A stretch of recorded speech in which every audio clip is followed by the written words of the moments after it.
Ankleshwar JDC પોલીસે 4 મહિના પહેલા નકલી પોલીસ બનીને મહિલાના દાગીના લૂંટનાર આરોપીની મુંબઈના કલ્યાણ વિસ્તારમાંથી અટકાયત કરી છે, જ્યારે તેના અન્ય શાગિર્દોની શોધખોળ શરૂ કરી છે.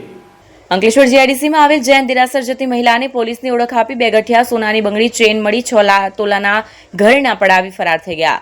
તે 2 પૈકી એક આરોપીને પોલીસે ધરપકડ કરી કાયદેસરની કાર્યવાહી હાથ ધરી હતી.